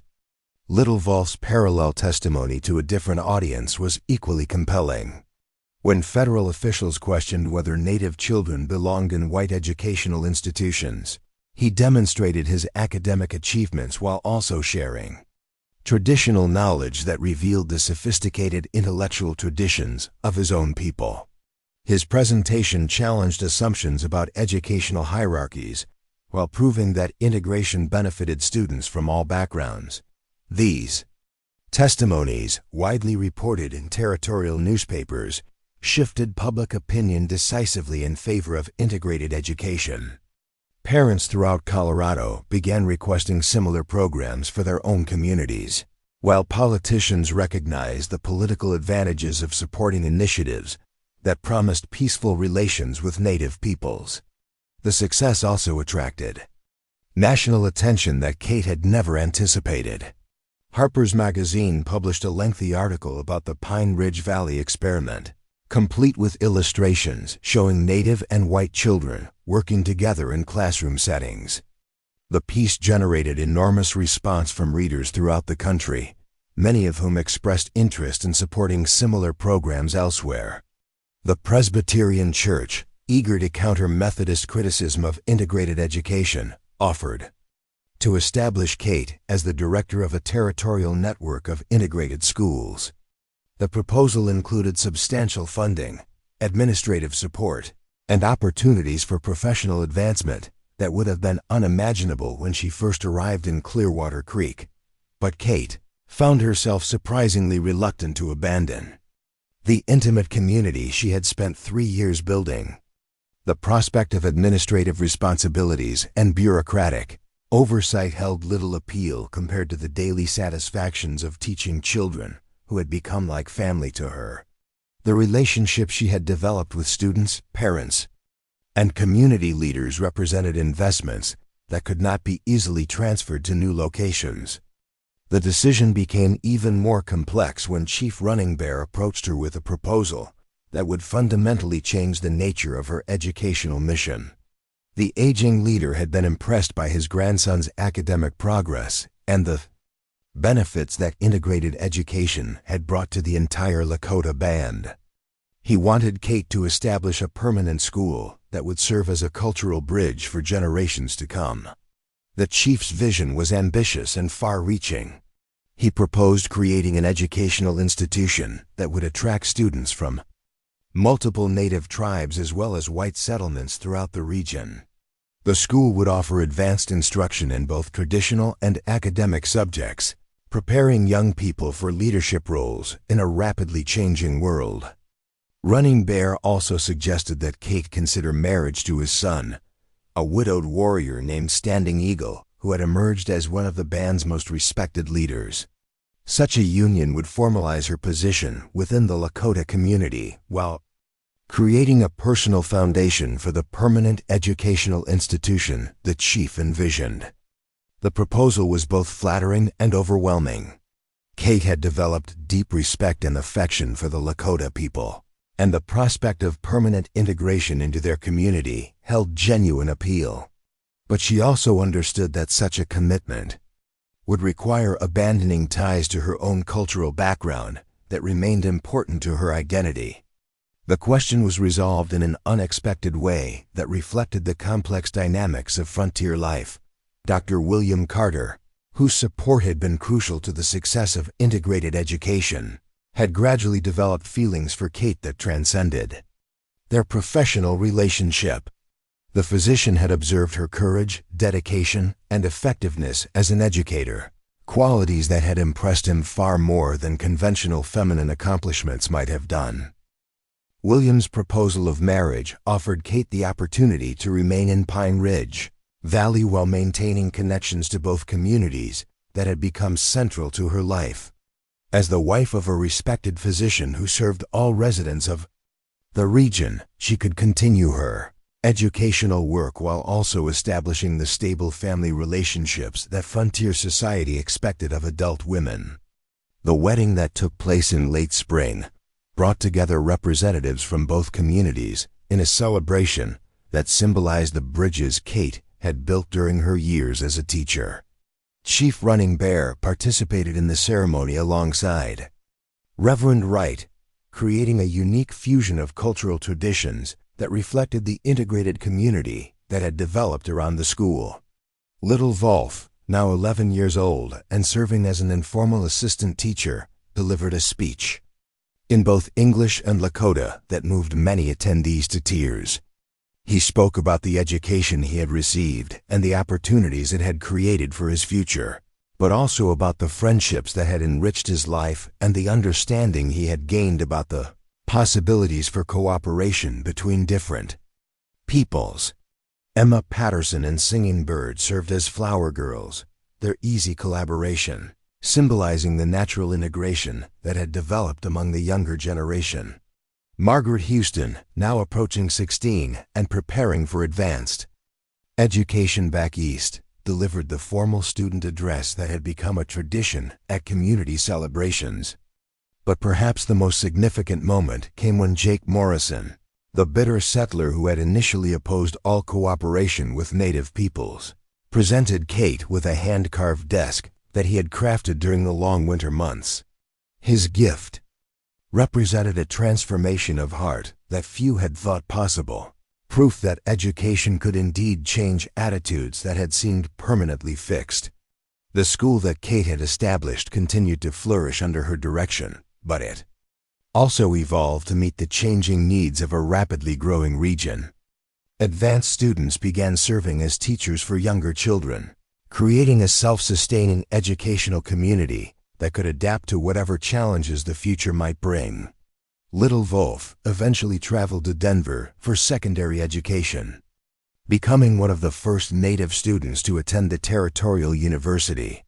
But he returned each summer to teach at Kate's school, sharing the knowledge he had gained while maintaining his connections to traditional Lakota culture. Singing Bird developed into a renowned healer who integrated traditional plant medicines with modern medical knowledge, working alongside Dr. Carter to provide health services throughout the region. Her expertise attracted students from distant communities who wanted to learn her unique synthesis of cultural traditions. Emma Patterson became a teacher herself, establishing integrated schools and other frontier settlements where conflicts between settlers and native peoples threatened community stability. Her success inspired a generation of educators who saw cultural bridge building as an essential component of effective teaching. The Pine Ridge Valley experiment proved that education could indeed serve as a powerful force for social transformation, breaking down barriers that had seemed insurmountable and creating possibilities that previous generations had never dared to imagine. Kate's vision of integrated learning had not only succeeded, but had become a model that influenced educational policy throughout the developing West. As Kate stood in her schoolhouse on a warm May morning, watching a new group of students work together on projects that combined multiple cultural perspectives, she reflected on the journey that had brought her from Boston to this remote mountain valley. She had come west with dreams of making a difference in children's lives, but she had accomplished far more than she had ever imagined possible. The abandoned church that had served as her first classroom had been replaced by a proper school, building funded by territorial appropriations and private donations. But more importantly, the attitudes that had once divided her community had been transformed by the simple act of bringing children together to learn from one another.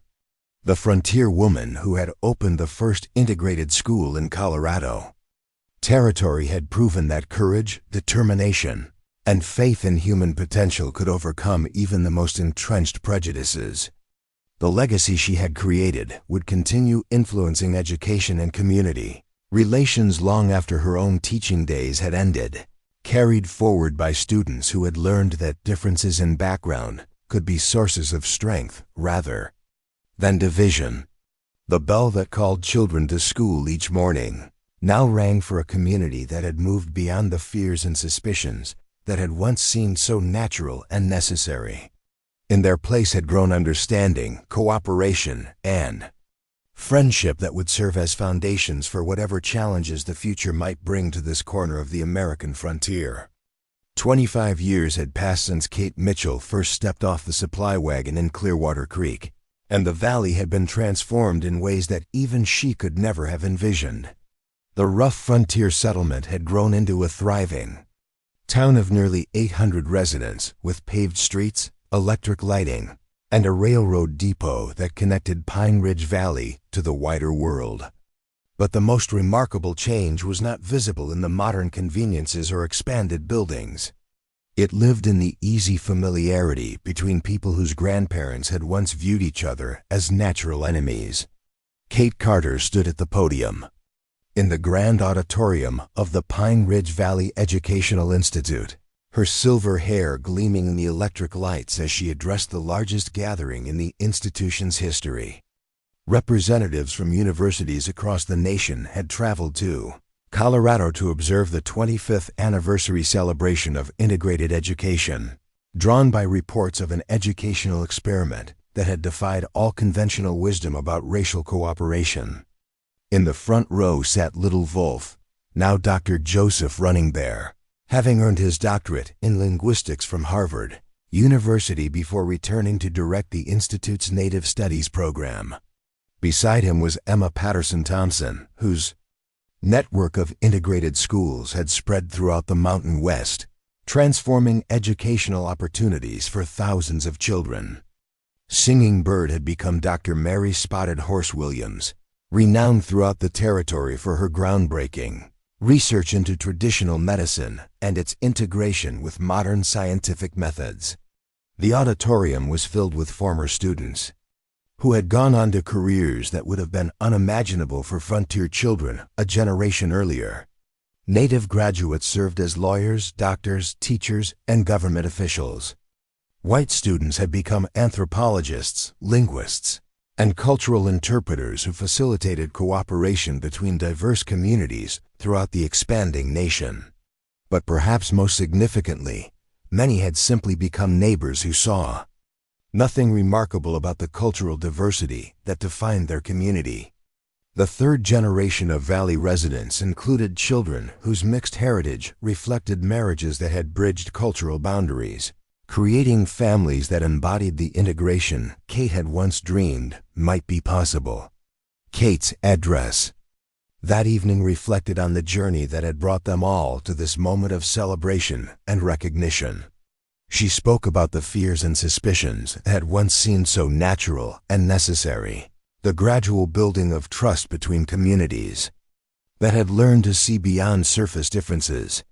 She described the courage of children who had refused to accept the limitations their elders had tried to impose, and the wisdom of leaders like Chief Running Bear, who had risked their authority to create opportunities for the next generation.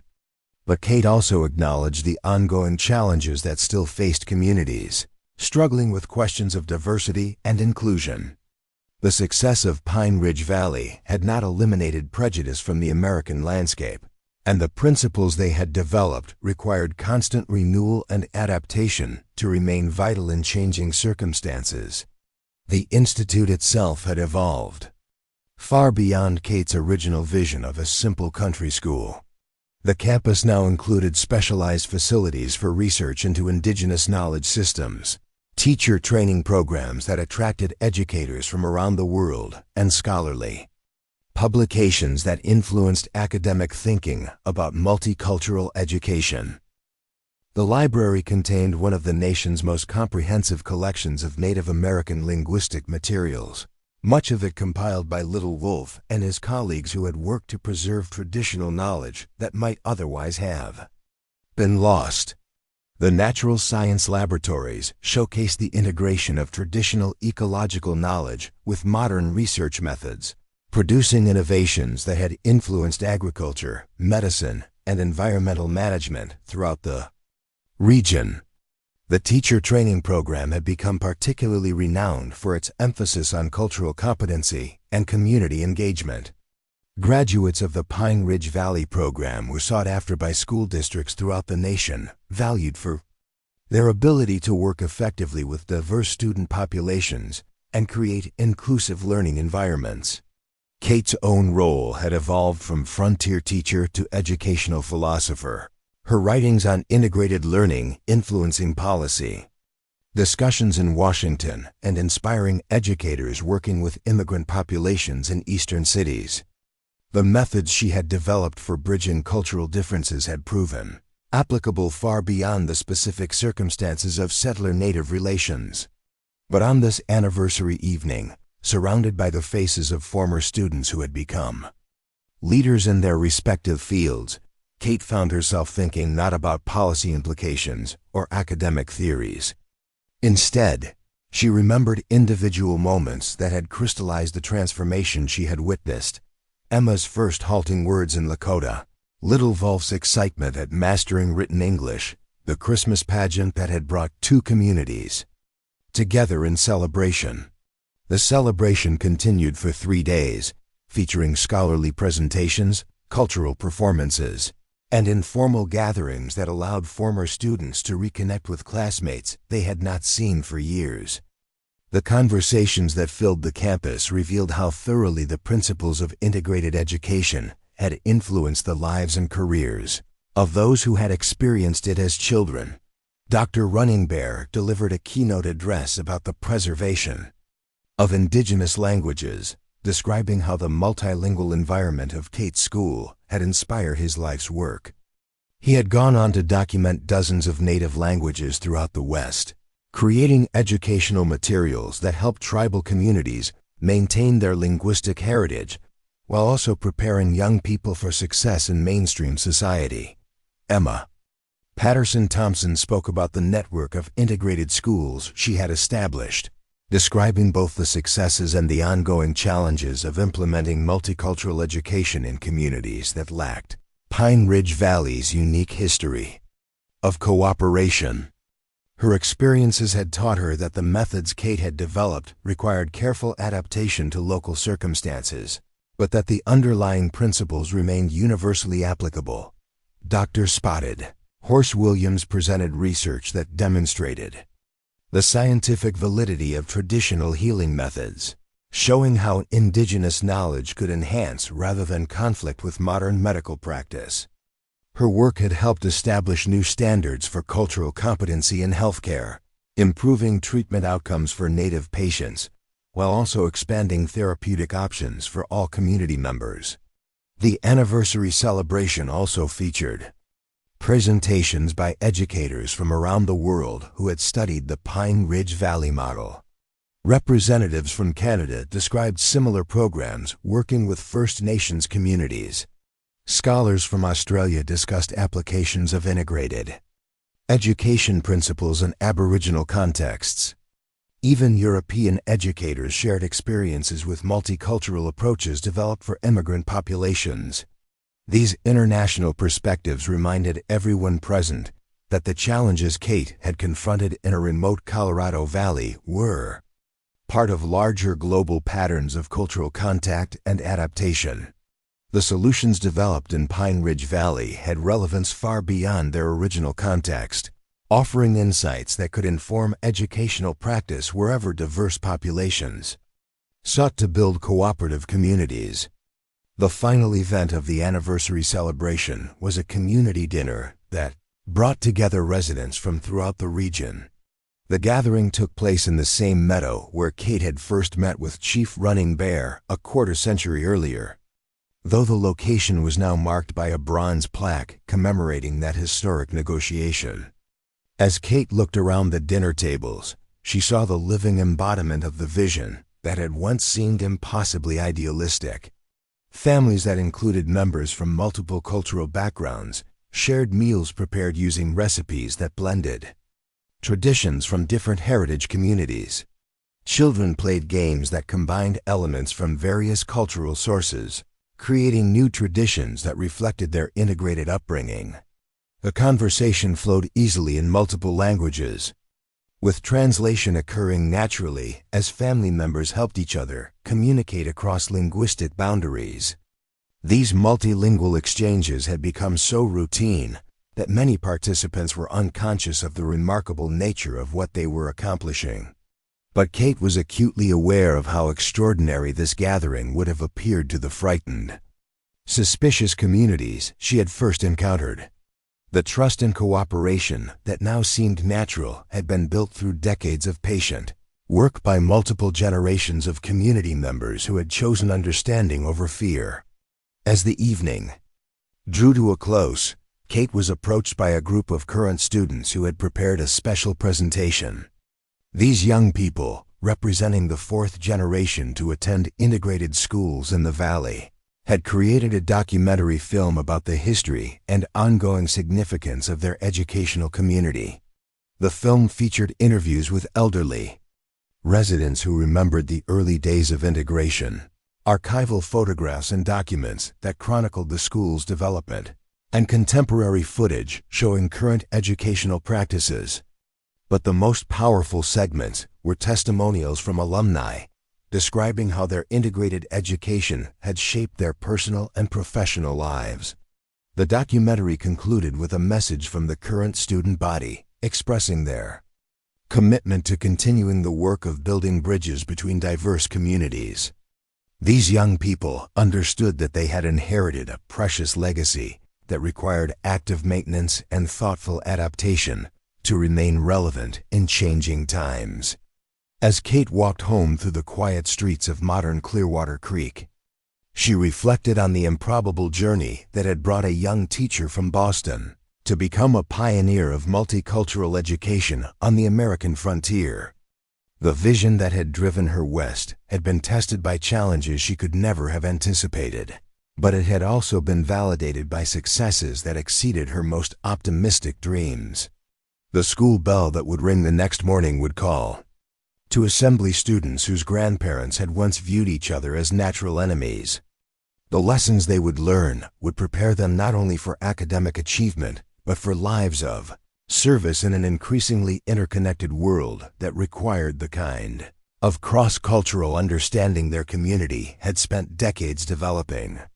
The legacy of that first experimental school had grown beyond anything Kate had imagined possible, influencing educational practice throughout the nation and inspiring communities around the world to seek their own paths toward integration and cooperation.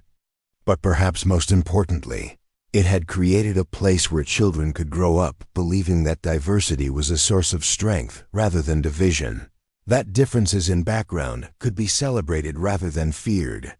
The frontier woman, who had once stood alone in an abandoned church, dreaming of bringing divided communities together through education, had succeeded in creating something permanent and transformative.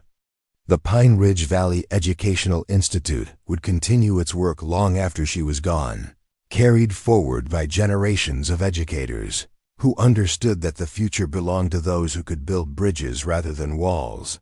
Up next, you've got 2 more standout stories right on your screen. If this one hit the mark, you won't want to pass these up. Just click and check them out.